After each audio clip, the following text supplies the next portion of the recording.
Menurut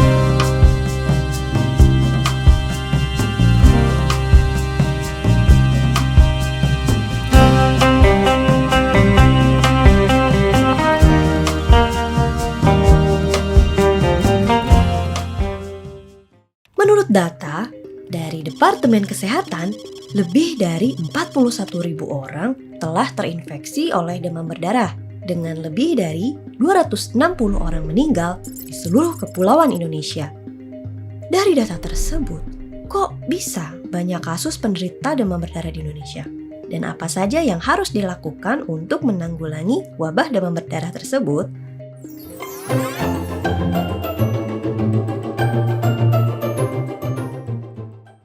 Assalamualaikum warahmatullahi wabarakatuh. Selamat pagi Sobat Beras Ketan. Di episode 3 kali ini, Beras Ketan. Bersama kita bahas masalah kesehatan. Selamat pagi Sobat yang ada dimanapun Anda berada. Saya Aprilia Sarasika di sini akan membahas seputar masalah kesehatan tentang demam berdarah, penata laksanaan dan pencegahannya. Baik, sebelumnya saya mengingatkan untuk sobat yang ada di rumah untuk memfollow sosial media kami di Facebook Puskesmas Utara, di Instagram kita Puskesmas Bontang Utara, dan channel YouTube kita Puskesmas Bontang Utara. Oke, kenapa sih di kesempatan kita kali ini kita membahas tentang demam berdarah? Dikarenakan kasus demam berdarah di Kota Bontang masih cukup sangat tinggi. Dari data yang kita dapatkan di tahun 2021, ada 102 kasus di Kota Bontang, khususnya di wilayah kerja Puskesmas Bontang Utara 1, yaitu ada 4 kelurahan. Ada Kelurahan Api-Api, Kelurahan Gunung Elai, Kelurahan Bontang Kuala, dan Kelurahan Bontang Baru. Jadi, di Puskesmas Bontang Utara sendiri, di tahun 2021 ada 102 kasus nih Sobat. Dan ada 2 kasus kematian, yaitu 1 kasus di Kelurahan Api-Api di bulan Februari 2021 dan 1 kasus di Kelurahan Bontang Kuala di bulan Mei. Pada kesempatan kali ini kita sudah kedatangan narasumber yang sangat istimewa, yaitu Dr. I Gusti Made Suardika, spesialis anak Master of Public Health. Selamat pagi dokter. Pagi. Ya, bagaimana dokter kabarnya hari ini? Kabar baik. Ya, terima kasih dokter sebelumnya sudah menyempatkan waktu mampir di studio mini kami di Puskesmas Bontang Utara 1 dan berkenan untuk sharing dengan kami, berbagi dengan sobat beras ketan yang ada dimanapun berada, membahas tentang masalah demam berdarah. Baik, untuk diketahui sobat semuanya, Dr. Gusti ini beliau sebelumnya pernah menjabat sebagai Direktur RSUD Taman Husada Kota Bontang sebanyak 2 periode. Dan sekarang beliau sedang praktek di Rumah Sakit Amalia Kota Bontang setiap pagi dan malamnya ada di Kimia Farma, di Apotek Kimia Farma Bontang. Jadi nanti untuk sobat beras ketan di Kota Bontang khususnya, jika ingin berkonsultasi dengan beliau, Dr. Gusti, bisa ke Rumah Sakit Amalia dan di Apotek Kimia Farma. Baik dokter, untuk mempersingkat waktu, saya akan membahas sedikit tentang DBD. Sebenarnya DBD pada kasus dewasa dan anak-anak itu sama atau berbeda sih dokter? Atau jika berbeda, perbedaannya apa? Ataukah sama saja nyamuk demam berdarah yang menyerang pada anak-anak dan menyerang pada dewasa? Pengertiannya seperti apa dokter nih dokter? Ya. Terima kasih Mbak Iya, Aprilia ya? Iya, Aprilia dokter. Terima kasih. Dan kepada sahabat beras Beras ketan, ketan. ya, saya mengucapkan selamat menyongsong bulan suci Ramadan dan Iya, terima selamat kasih, dokter. menunaikan ibadah puasa. Ya. Untuk pertanyaan yang Mbak Lia sampaikan, demam berdarah pada dewasa dan anak sama saja gejala, cuma biasanya lebih berat pada anak-anak. Kenapa? Karena anak-anak belum memiliki antibodi sekuat orang dewasa. penanganannya, gejalanya sama saja. Tapi ternyata angka kematian lebih tinggi pada anak-anak dibanding dewasa. Iya, benar ya dokter, Iya. karena kebetulan di Puskesmas Bontang Utara di data tahun 2021 ada 2 kematian itu pada anak-anak Anak-anak, ya. semua. Iya. Kemudian bagi kami bunda-bunda yang ada di Iya. rumah, orang tua yang ada di Iya. rumah, mungkin apa yang harus kita waspadai dokter? Iya. Mungkin gejala awal, Iya. tanda-tanda Iya. ataupun penanganannya dokter. Iya. Seperti Iya. itu. Nah, lanjut untuk pertanyaan yang kedua ini, terutama untuk bunda-bunda, karena yang paling lebih care sama anak-anak adalah Iya bunda-bundanya. benar dokter. Bapaknya kerja di luar ya, tapi tidak semua kan. Bapaknya juga care, cuma waktu pulang saja. Gitu. Untuk diketahui bahwa negara kita, Indonesia, nomor 2 di dunia. Pertama Brasil, kita nomor 2 untuk penderita demam berdarah dengue. Dan setiap tahun itu 50 juta sampai 100 juta penduduk dunia kena demam berdarah dengue. Nah, kenapa pada anak-anak lebih sering? Kenapa? Karena anak-anak terutama yang di bawah usia sekolah, dia sering di rumah saja, dan di rumah itu nyamuk demam berdarah dengue ini adalah nyamuk rumahan. Rumahannya dokter Ya, ya. sedang di rumah dia. Kenapa? Karena di rumah itu terutama bapak ibunya pulang kantor gantung baju. Nah, itu Iya, betul sekali dokter. disenangi oleh saya juga. Disenangi oleh nyamuk. Nyamuk tempat yang lembab, gelap. Dan dia menggigitnya di pagi hari sampai sore hari. Jam 9, jam 11, jam 15, 16. Nah, itu paling sering menggigit. Nah, jadi untuk gejalanya, supaya bunda lebih care, lebih awal mengetahui, gejala pertama adalah demam tinggi yang terus-menerus. Dan dikasih obat paracetamol umpamanya, turun sebentar, naik lagi. Nah, gejala yang lainnya adalah sakit tulang-tulang, sakit kepala, dan terutama sakit di belakang kepala katanya, di belakang mata. Oh, nah, di belakang itu mata, ya. iya dokter. Otot-otot, sendi-sendi, sakit perut, nah itu sakit. Nah, untuk supaya bunda tidak terlambat, di rumah boleh diberikan pertolongan pertama, yaitu obat paracetamol paling bagus. Jangan sekali-sekali memberikan aspirin atau obat yang non-steroid analgesik. Nah, itu sangat berbahaya, memicu pendarahan lambung. Jadi, itu yang pertama. Yang kedua, bunda harus memberikan cairan kepada si kecil, yaitu boleh teh manis, sirup-sirup, air putih boleh, tapi sebaiknya air yang mengandung elektrolit. Tapi Elektrolit tinggi ya dokter. ibu-ibu sudah tahu itu, karena pasien yang saya rawat sudah ada Pocari Sweat. Oh iya. Bukan promosi ya. Promosi. Ibu-ibu yang sudah bawa madu, buah kurma, boleh. Cuma kalau madu dengan kurma kan tidak bisa banyak minumnya, paling 1 sendok, 2 sendok. Padahal si anak memerlukan minum banyak. Nah, mengenai buah jambu, jus jambu, walaupun belum terbukti bahwa itu meningkatkan trombosit, tapi boleh diminumkan karena dia kaya dengan gizi dan kalori. Sangat dianjurkan juga boleh. Apalagi bicara itu ya? Iya. Jadi penata laksanaan nih untuk bunda-bunda di rumah, Ya, yang di pertama rumah. harus mempersiapkan paracetamol ya dokter ya. Paling aman Iya. itu ya. Paling aman ya dokter. Kedua, mencegah supaya tidak dehidrasi ya dokter. Betul. Oke, baik. Ya. Dan yang ketiga, tidak menggantung baju ya dokter ya. Ya, itu. Itu yang kayaknya sering ya dokter. Kemudian lagi untuk anak-anak sekolah, bisa kena di sekolah, terutama di bawah SD atau SMP ya. SD kan masih tidak semua celana panjang ya, ada celana pendek. Nah, kalau duduk di bangku, dia bawa ada nyamuk satu yang mengandung virus dengue, keliling dia menggigit. Oh iya dokter. Jadi banyak yang kena. Itulah makanya DBD itu sering menyerang 5 sampai 9 tahun. Tapi sekarang sudah bergeser. 9 sampai 16 tahun juga sudah banyak. Bahkan di Thailand, dari penderita yang dirawat, 30% sampai 70% itu di atas 16 tahun.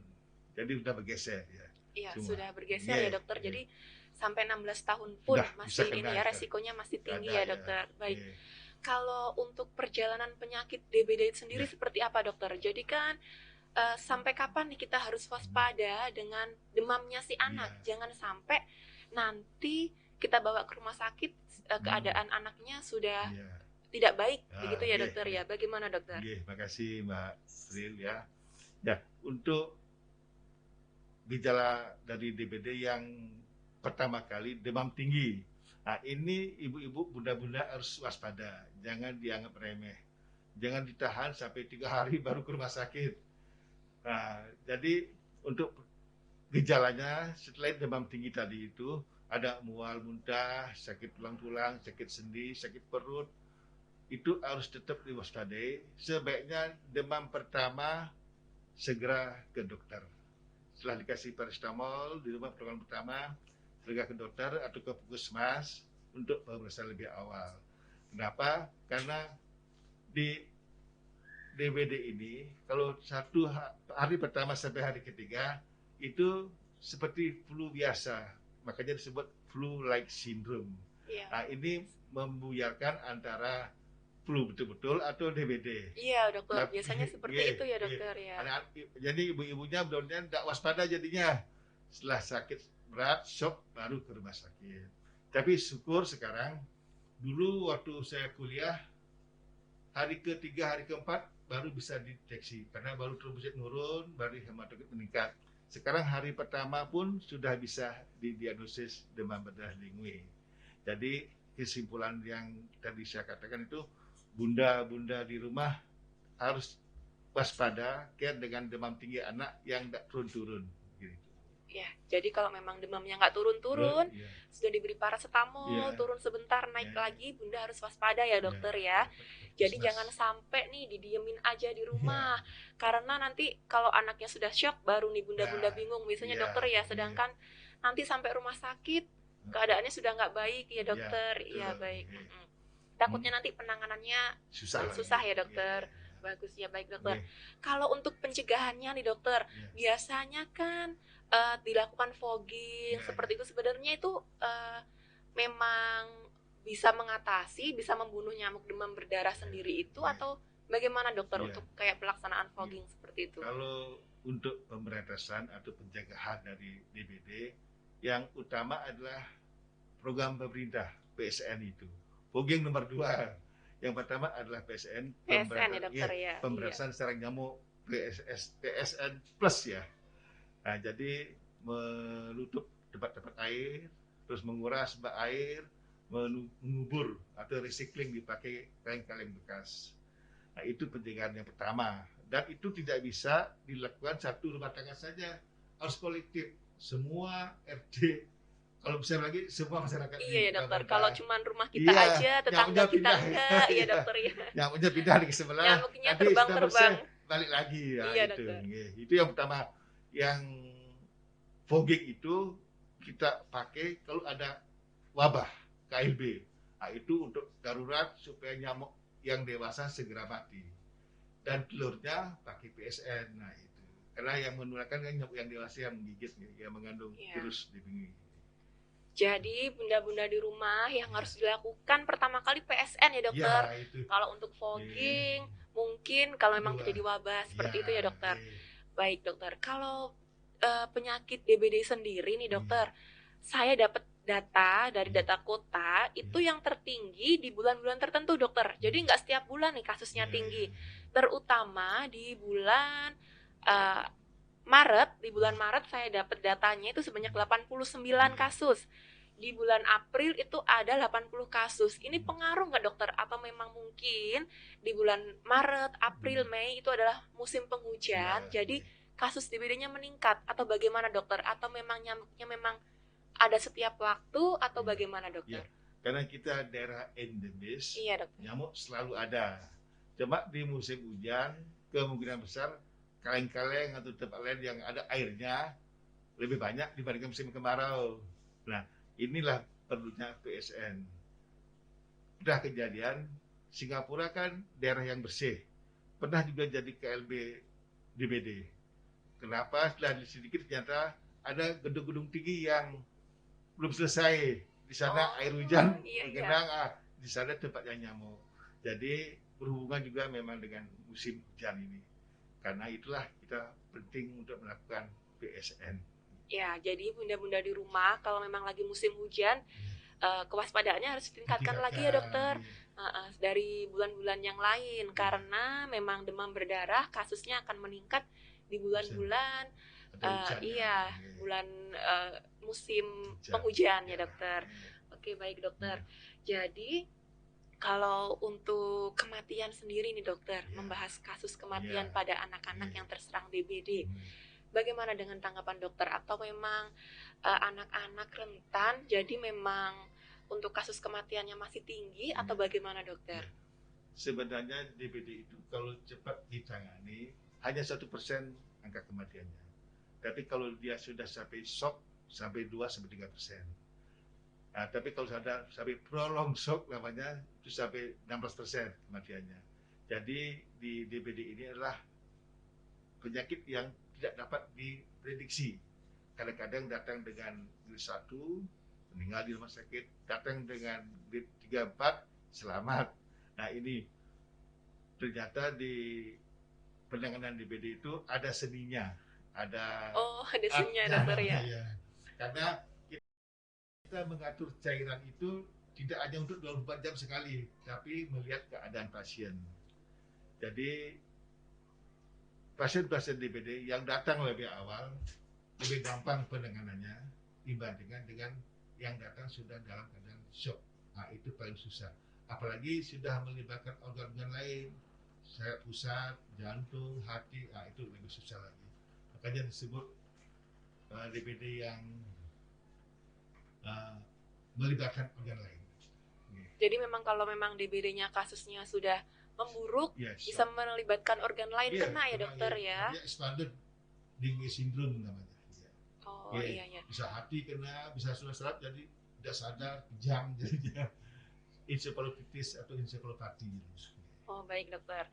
Terus kemudian nih dokter, kalau untuk yang punya bunda-bunda yang punya anak-anak bayi di rumah, ada nggak sih dokter vaksinnya untuk demam berdarah? Karena kalau untuk penyakit lain mungkin kita agak bisa aware sedikit, jadi kasih vaksin nih pas masih bayi. Kalau untuk demam berdarah sendiri bagaimana dokter? Ada vaksinnya. Ada ya dokter ya? Pernah ada. Kemudian ditarik lagi, ternyata banyak efek sampingnya. Itu pun hanya untuk umur 9-16 tahun. 9 sampai 16 tahun ya dokter. Dan itu masih mahal. 1 kali injeksi 1 juta, dan itu perlu 3 kali. Kemudian dicari ada masalah efek samping. Tapi saya dengar akhir ini akan diruntukkan kembali pasien demam berdarah dengue yang efek sampingnya kurang. Lanjut untuk tambahan ya, untuk ibu-ibu yang memiliki anak demam berdarah dengue, apalagi di rumah, jangan senang kalau suhu anak turun. Justru suhu turun itu menjadi kewaspadaan lebih ditingkatkan. Karena orang tua biasanya senang kan suhunya turun, tapi dingin, lembab, keringat. Nah itu adalah tanda-tanda shock. Pernah kejadian di RSUD ini, pasien datang, teman sejawat saya pulangkan dengan bekal pesan, kalau ada perburukan cepat ke rumah sakit. Di perburukan ini bunda-bunda kurang mengerti. Ternyata dingin itu dianggap perbaikan. Ya dokter. Karena turun suhunya, senang orang tuanya. Iya, sudah nggak demam ya dokter. Padahal dibawa ke UGD kembali sudah shock, tidak tertolong. Jadi bedanya dengan demam dengue, kalau demam dengue suhu turun tapi anak tambah bagus, sehat, banyak makan, banyak minum. Kalau DBD suhu turun tapi lemas, tidak mau makan, tidak mau minum, itu yang shock. Shock ya dokter. Itu yang paling susah itu ya. Jadi buat bunda-bunda di rumah harus diwaspadai ya. Kalau memang suhu turun disertai dengan keadaan anaknya juga menurun, melemah, harus segera dibawa ke rumah sakit ya dokter ya. Oke, baik. Dokter, ini untuk pertanyaan terakhir. Saya dapat pertanyaan dari masyarakat nih dokter ya. Dok, anak saya yang obesitas pernah terkena DBD. Saat dibawa ke rumah sakit, penanganannya katanya lebih susah. dan saat di rumah itu masih baik-baik saja, tidak ada tanda-tanda dehidrasi. Jadi saya anggap baik-baik saja. Sebenarnya apakah ada hubungannya nih dokter, DBD dengan obesitas anak? Ya, obesitas itu termasuk komorbid ya. Yang lainnya adalah bayi, terus usia lanjut dengan penyakit lainnya. Nah itu masuk komorbid. Memang penanganan orang-orang gemuk seperti saya agak susah. Kenapa? Pertama, antibodinya si anak sangat bagus. Jadi nyamuk yang memasukkan virus ini variasi antigen dengan antibodi sangat hebat. Jadi kebocoran plasmanya hebat, banyak cairan keluar dari pembuluh darah. Nah itu bikin hematokrit meningkat. Oh iya dokter. Ya itu risiko orang gemuk karena reaksi antigen antibodinya dengan antigennya bagus sekali. Kalau yang kurus-kurus karena antibodinya tidak begitu hebat, reaksinya tidak hebat, jadi kebocoran plasma lebih kecil. Lebih kecil ya Ya, dokter. jadi Baik. cairan yang keluar dari pembuluh darah ke jaringan sedikit saja, hematokritnya tidak begitu meningkat. Dan orang tua, bunda-bunda ya, kalau saya rawat di rumah sakit, yang dikhawatirkan hanya trombosit. Gimana trombositnya dok? Naik atau turun ya? Kalau turun ya kaget. Padahal DBD yang kita khawatirkan adalah tensinya, tekanan darah atau kebocoran plasmanya itu.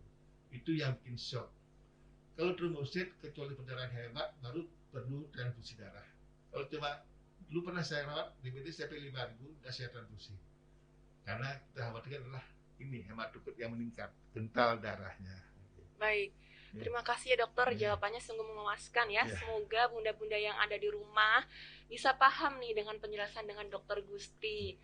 Baik, jadi dokter Gusti sudah sampai di penghujung acara Ya. nih dokter. Terima kasih Iya. atas sharingnya pada kesempatan kali ini di episode 3 Beras Ketan bersama kita bahas masalah kesehatan. Sebelum saya tutup nih dokter, Ya. ada sedikit bingkisan dari iya. teman-teman Puskesmas Bontang Utara 1. Semoga berkenan untuk dokter.